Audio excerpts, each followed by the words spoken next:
자, 이재명 대표가 오늘 당대표 취임 100일을 맞았습니다. 이 대표는 당대표 취임한 직후 사직생의 각오로 새로운 민주당을 만들겠다 이렇게 공개 발언을 했던 적이 있습니다. 먼저 그 목소리 들어보겠습니다.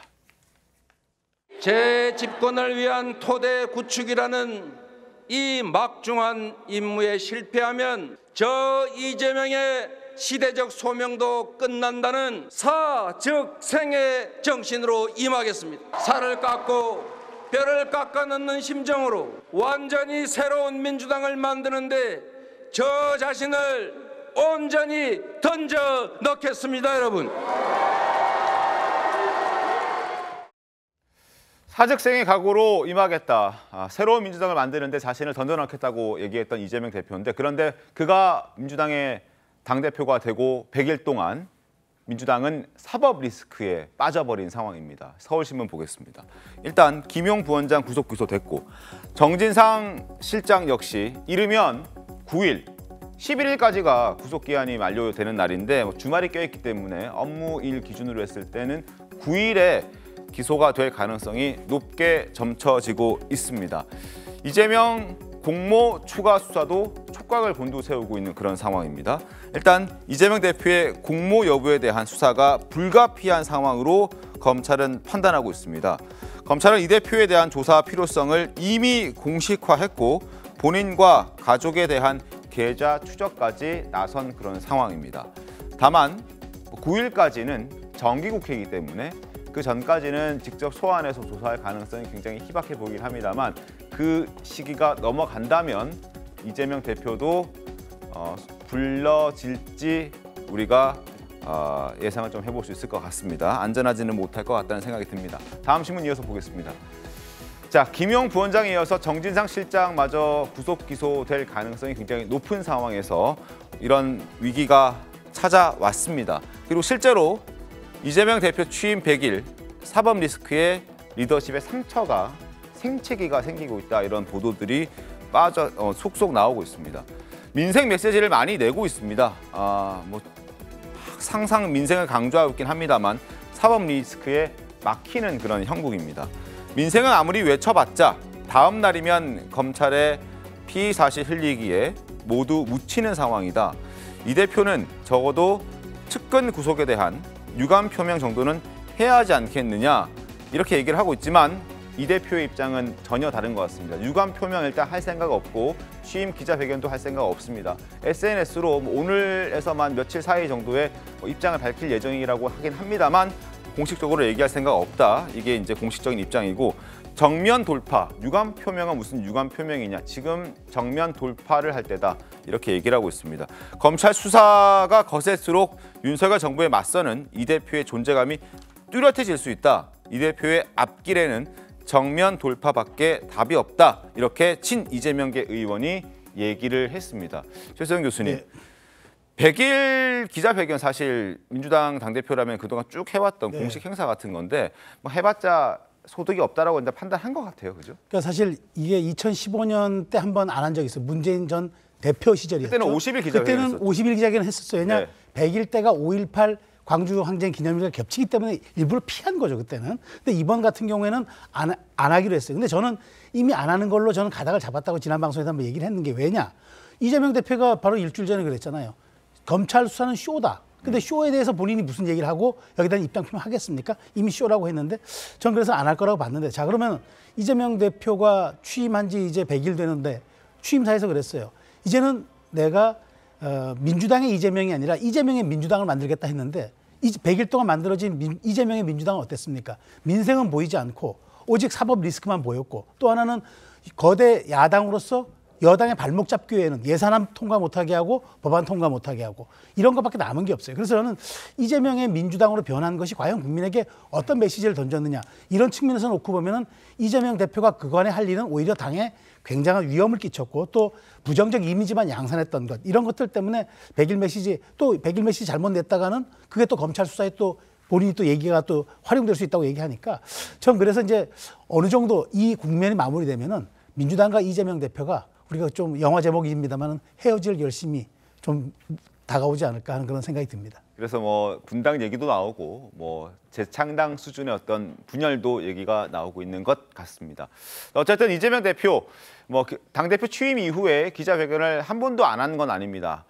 지난 10월 달에 기자회견을 했습니다. 그것도 긴급 기자회견을 했습니다. 어떤 얘기가 있는지 보겠습니다. 대선 자금 운운하는데 불법 자금은 1원 본 일도 쓴 일도 없습니다.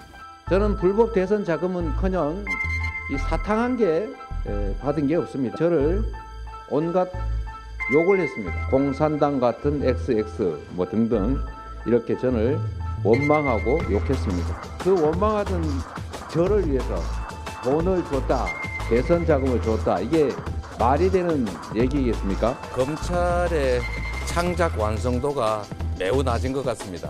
검찰이 훌륭한 소설가가 되기는 쉽지 않겠습니다.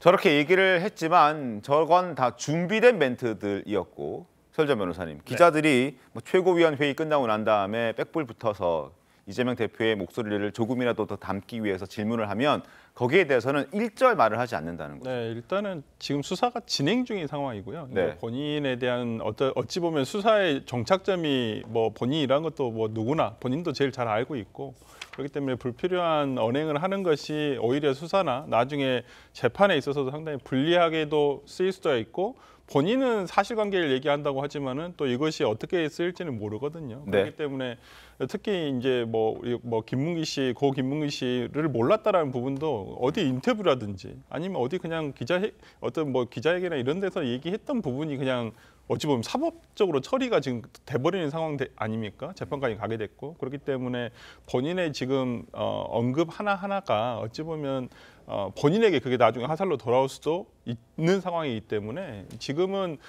백브리핑은 대부분 대변인이 아마 대부분 수행을 하고 있고, 저는 그 이재명 대표가 뭐 민생 메시지를 그래도 내야 된다라고 생각을 합니다. 100일 동안 해온 것은 있습니다. 그리고 그동안에 말씀을 계속 많이 했었어요. 특히나 지금 최근에 예산 정국이지 않습니까? 네. 근데 예산 정국인데도 불구하고 참 희한하게도 이번 예산은 보통은 정부 여당이 첫 취임, 특히나 첫 해 예산에 대해서는 굉장히 적극적으로 해야 함에도 불구하고 오히려 예산을 정부 여당이 안 하려고 해요. 지금 상황에서는 민주당에서는 그렇게 판단을 하고 있거든요. 그렇다고 한다면 이 부분에 대해서 지금 민주당으로서도 예산을 막을 이유가 없습니다. 왜? 국정조사 지금 45일 동안 하기로 돼 있는데 그게 예산안을 끝나고 난 다음부터 국정조사 기간이에요. 지금은 준비 기간이고. 근데 지금도 그 45일에 하루하루가 지금 가고 있습니다. 그건 이제 이상민 장관의 해임 건의안 때문에. 네, 그렇습니다. 마찬가지입니다. 그러니까 해임 건의안에 대한 논쟁도 지금 같이 엮여버리면서 이게 지금 지지부진해지고 있는 상황인데, 특히나 예산 같은 경우에는 오히려 정부 여당에서 그렇다고 한다면 예를 들어서 내가 하나를 얻으려면 상대방이 하나를 줘야 되거든요. 그런 어떤 협상의 단계가 있어야 되는데 지금 뭐 이게 해임 건의안과 맞물리면서 오히려 지금 뭐 해임 건의안은 좋습니다. 정치적인 부분이라 하겠지만은 네. 예산안은 민생 아닙니까? 이 부분에 대해서는 저는 정치적인 분야를 내두더라도 이 부분에 대해서 조금 정부 여당과 야당이 좀 이렇게 얘기를 할 수 있는 그런 기회가 있어야 한다고 봅니다. 그 부분은 저희가 좀 바로 좀 잡아야 될 것 같은데, 일단 예산안을 국민의힘 쪽 정부 여당이 빨리 통과를 시키고 싶기 때문에 정치적 리스크를 감내하고서라도 국정조사를 받았고, 그래서 주영 원내대표 비판 많이 받지 않았습니까? 그랬더니 이제 갑자기 이상민 장관의 해임 건의안을 꺼내 들었기 때문에 지금 예산도 막혀 있고 사상 초유의 정기국회 끝나기 전까지도 예산을 통과시키지 못하는 그런 상황까지 오게 됐는데, 그걸 국민의힘이 또 정부 여당이 예산에 대해서 관심이 없다 이렇게 해버리시면 또 사실과 다른 얘기를 민주당에서는 이제 그렇게 판단을 하고 있다는 민주당의 판단이라고 생각하도록 민주당의 판단은 그렇게 하는 것이고요. 알겠습니다. 어쨌든 이재명 대표의 사법적 리스크가 점점 현실화되고 있고, 또 그 때문에 친 이재명계와 또 비이재명계의 갈등은 더욱 극심해지고 있는 상황입니다. 친 이재명계가 장악한 민주당 지도부는 급기야 이재명 대표를 지키기 위한 장외투쟁까지 시작을 했지만 비명계의 반발도 그만큼 커지고 있습니다. 목소리 듣겠습니다. 검찰 독재 정치 탄압 규탄한다! 과거 독재 정권에서도 유례를 찾아보기 힘든 대선 이후 야당 대표 관련 압수수색만 235건이나 이루어졌는데 물증도 없이 범죄자의 바뀐 진술을 근거로 야당 난사를 압수수색하고 허위 사실을 버젓이 적시한 구속영장으로 당직자를 구속하고 실시간으로 피의 사실을 공표해 범죄자로 낙인을 찍었습니다. 이재명 대표뿐만 아니고 민주당에 대한 탄압이다라고 해서 단일 대우로 이건 버티자 하자 이렇게 주류들은 얘기를 하는데 근데 사실관계는 사실은 모르잖아요. 그러니까 거기에 대해서 당 공식 라인이 전면에 나서가지고 그 반박 대응을 하고 논평을 내고 하는 거는 사실은 좀 굉장히 불편하다. 자, 이번 이재명 대표를 둘러싼 사법 리스크를 놓고 비명계에서는 제2의 조국 사태가 될까 굉장히 걱정스럽다 이렇게 얘기를 하고 있습니다. 강선배 평론가님, 일단 조국 사태가 되면 안 되지 않겠습니까? 맞습니다. 지금 이재명 대표를 뭐 방탄한다 이러한 분위기가 조국의 강으로까지 번지면 안 되고 그래서 뭐 한간에는 이재명의 강을 건너야 된다 이런 말까지 나오고 있는 상황인데 저는 그렇습니다. 지금 현재 민주당의 의원들이 170여 명이 약간 안 되지 않습니까? 네. 그중에서 우리가 소위 말하는 비명계 의원들이 어떤 부정적인 목소리를 내고 있는 건 사실인데 전체 의원 수에 비교하면 그렇게 많은 숫자는 아니다. 또한 제가 주말 사이에 이렇게 저렇게 좀 취재를 해본 결과 네. 당 내에도 그렇게 큰 파급력은 있지 않다라는 분위기고 오히려 지금 뭐 우리 주말에도 김종민 의원께서 뭐 방송에 나가셔서 부정적인 말씀을 하셨다고 하는데 막상 그것도 찾아보면 결국에는 민주적인 절차에 따라서 선출된 이재명 대표를 100일밖에 안 됐는데 내려오라고 하는 것은 무리가 있다라고 말을 했거든요. 그래서 결국 정치인 이재명을 당의 대선 후보 그리고 당대표로 만든 거는 당심과 민심입니다. 그렇기 때문에 앞으로 이재명 대표가 윤석열 정부의 어떤 독선적인 모습을 잘 방어하느냐, 견제하느냐, 그리고 사법 리스크를 어떻게 잘 해결해 나가느냐에 따라서 당신과 민심이 움직일 거라고 생각합니다. 김재섭 위원님, 이제 이재명 대표가 계속 버티면 뭐 국민의힘 입장에서는 오히려 뭐 좋다라고 생각할 수도 있는 거 아닙니까? 당연히 그렇죠. 뭐 앞서서 이재명의 강을 건너야 된다는 말도 해주셨는데 우리가 앞서서 취임 100일에 이재명 대표가 아무런 메시지를 내지 않는다. 이것이 그냥 저는 단순하게 새길 문제가 아니라고 생각하거든요. 그러니까 당 대표가 됐든 뭐 대통령이 됐든 어떤 지도자가 취임한 이래로 딱 100일 정도가 가장 힘이 좋을 때입니다. 모든 개혁 과제들이 그 가운데서 많이 일어나야 되고 그러다 보면 당 대표가 취임하거나 아니면 뭐 하다못해 비상대책위원이 위원장이 취임을 하게 되는 경우에도 그 100일에 맞춰서 여러 가지 과제들을 수행하게 됩니다. 근데 지금 지난날 이재명 대표가 당대표로 취임한 이후에 지금 100일까지 제가 기억하는 이재명 대표의 말은 아까 뭐 검찰에 대한 뭐 비판, 비난 그리고 이재명 대표를 둘러싼 사법 리스크 사실 이거 말고는 이재명 대표가 냈던 그 어떤 메시지도 기억이 안 난다라는 것이죠. 그러면 지금 100일까지의 이재명 대표 체제에서의 민주당이 이런 모습이라 그러면 앞으로는 지금보다 더 안 좋은 모습을 보여줄 가능성이 전 더 높다고 보거든요. 게다가 지금 지도부까지 나서서 장외투쟁을 한다. 의석수도 굉장히 많은 상황에서 장외투쟁을 한다는 것은 사실 의회 내에서 할 수 있는 일이 많지 않을 때 장외투쟁을 하는 건데 지금은 뭐 굉장히 많은 의석수를 가지고 있고 마음만 먹으면 얼마든지 입법이나 뭐 다른 행정 절차들을 통해서 입법 절차들을 통해서 얼마든지 민주당이 하고 싶은 일들을 할 수가 있는데 그거 안 하고 모든이 아니지만 상당히 지도부들이 많이 나와서 장외투쟁도 하고 심지어 몇몇 의원들은 어떤 집회에 나가서 윤석열 퇴진 운동까지 하고 있는 그런 상황 아니겠습니까? 근데 그런 가운데서 사실 민주당의 이런 이재명 대표 체제 100일이 이런 모습이라면 사실은 국민의힘에서는 좋을 수 있겠지만 국민 전체로 보자 그러면 굉장히 정치적 퇴행이다 이렇게 저는 봅니다. 알겠습니다. 자, 때문에 뭐 아주 작은 목소리라고 지금 민주당 쪽에서는 얘기를 하고 있습니다만은 그래도 분당, 재창당 뭐 이런 단어들이 요즘에 좀 빈번하게 등장하고 있습니다. 목소리 좀 들어보겠습니다. 박영선 전 장관께서 지난 대표 경선이었나요? 이재명 대표가 출마하면 분당 가능성도 있다 이렇게 경고하셨어요. 고양이의 탈을 쓴 호랑이와 같은 그런 모습을 보여서는 안 된다라는 이제 그런 요지의 이야기를 페북에 쓴 적이 있는데요. 네. 그거와 유사하게 돼가는 것 같아서 굉장히 가슴이 아픕니다. 저는 뭐 그럴 리가 없다고 봅니다. 잘 모르시는 것 같아요. 이재명 대표가 만약에 기소가 되거나 1심에 유죄가 나오거나 하는 상황이 되면 또 몰라도 지금은 저는 그런 상황이 전혀 오지 않는다 이렇게 보고 있습니다. 자, 그리고 친문재인계로 대표되는 김종민 의원은 이런 얘기를 했습니다. 대선 과정에서 중도층 많이 이탈했다. 여야 모두 국민들로부터 신뢰받기 쉽지 않은 상황이다. 내년 개혁 움직임이나 재창당 요구 수준의 목소리가 있을 것이다. 뭐 민주당 내부의 목소리입니다만 전체적인 정치판을 보고 얘기한 것 같다는 생각도 듭니다. 뭐 국민의힘도 뭐 여기서 자유로울 수는 없다 이런 생각도 들긴 하는데 어쨌든 친문재인계, 비이재명계에서 이런 목소리 나왔습니다. 상당한 의미가 있지 않겠습니까? 의미가 있죠. 지금 지금 앞서서는 이게 작은 목소리 움직임에 생각하지만 큰 뚝이 무너지는 것도 작은 균열에서부터 시작을 합니다. 그러니까 이미 이런 징후들과 이런 목소리들이 나오기 시작했다는 것은 어느 하나의 큰 물줄기로 변화할 수 있다는 그런 가능성을 보여준 건데요. 그러니까 저는 물론 우상호 위원장이 그런 말을 했습니다. 이재명 대표의 1심 판결이 나오거나 유죄가 입증되면 사안이 달라지겠지만이라는 조건절은 달았습니다만은 그럼에도 불구하고 이 리스크를 우리가 언제까지 안고 가야 하느냐는 목소리들이 더 분출한다 그러면은 민주당은 갈림길에 설 수밖에 없다. 그래서 제가 조금 전에 말씀드린 헤어질 결심이냐 아니냐에 대한 부분들은 내년 봄 이전에 어느 정도 가닥을 잡지 않을까 그렇게 생각이 됩니다. 알겠습니다.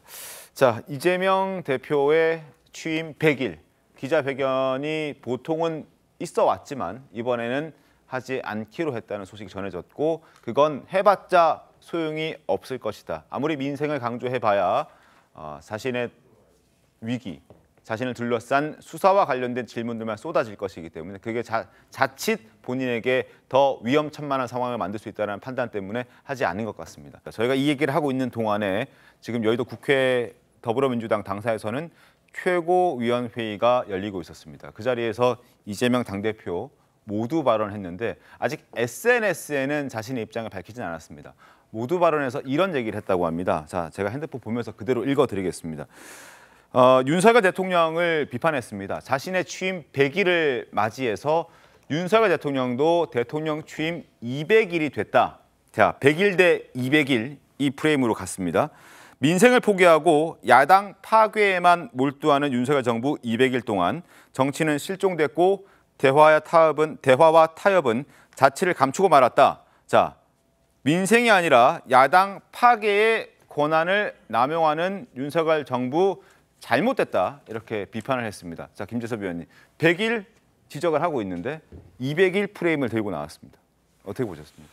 대개는 그 야당일 때도 의석수가 많은 경우에는 이런 민생 문제를 좀 강조를 하게 됐는데 결국 이재명 대표의 지금 말씀해주신 모두 발언은 철저하게 어떤 윤석열 정부의 반사체로서만 기능하고 있다, 야당 탄압이다라는 말만 나오는 거거든요. 그러니까 결국 이재명 대표의 100일을 아주 여실히 증명하는, 잘 반영하는 모두 발언이라고 생각하는 게 제가 앞서도 말씀드린 대로 이재명 대표 100일 동안에 기억나는 것은 정말로 뭐 민주당 의원들이 국정감사장 박차고 나와서 김용 부원장에 대한 압수수색 맞고 그다음에 이재명 대표에 대한 공직선거법상 허위사실 공표에 검찰의 소환에 의총으로 열어가지고 이재명 대표 소환하지 말자 결정을 하고 그 이후에 나서서 김건희 여사를 공격하는 방식.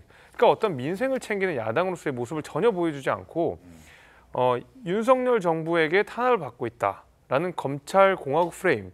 그다음에 김건희 여사를 향한 사실 도 넘은 비판. 이런 것들만 이재명 대표 100일 체제에서 보여줬거든요. 결국 그것이 100일 어떤 정수로서 이렇게 전 나온 거라고 생각해요. 결국 윤석열 대통령과 자신을 이렇게 병치시키면서 나는 탄압받고 있다.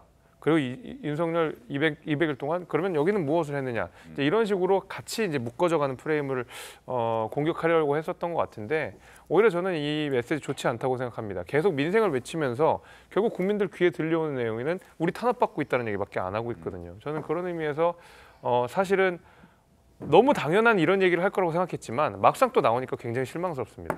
강성민 평론가님, 결국 이재명 대표는 자신의 취임 100일 기자회견은 아니지만 최고위원 모두 발언을 통해서 자신의 치적을 홍보하거나 공개하기보다는 윤석열 대통령을 공격하면서 자신의 어떤 이슈라든지 뉴스를 좀 낮추겠다, 집중도를 낮추겠다 이런 전략을 펼쳤다고 지금 김재섭 위원님 얘기하고 있습니다. 네, 맞습니다. 제가 방송 전에 좀 취재를 해본 결과 아마도 유감 표명은 하진 않지만 첫 번째 당 대표가 되고 나서 최고위원회의에서 첫 일성을 바탕으로 해서 수위를 조금 올리고 이러한 방식으로 윤석열 정부에 대해서 견제 메시지를 날리겠다라고 했는데 막상 또 그렇게 됐네요. 그런데 지금 현재 이재명 대표로서는 지난 100일 동안에 민생 행보를 하려고 했으나 예상치 못하게 이태원 참사가 터지면서 어떠한 이러한 리스크들이 여러 가지로 흩어진 겁니다. 그러면서 자신의 민생 행보에 대해서 집중하지 못한 것도 사실입니다. 그런 과정에서 본인들의 측근이 구속이 되면서 어떤 사법 리스크가 더 커지고 당내 분란도 불안해진 것은 사실입니다. 그렇기 때문에 이럴 때일수록 윤석열 정부에 대해서 견제에 대한 일성을 더 세게 날리고 그를 통해서 당내 어떤 일사불란 대우를 만들어가는 것이 본인으로서는 맞는 어떤 행보다 그렇게 생각을 했던 것 같습니다. 뭐 당연한 전략이다. 네, 어쩔 수 없는 전략이다. 알겠습니다.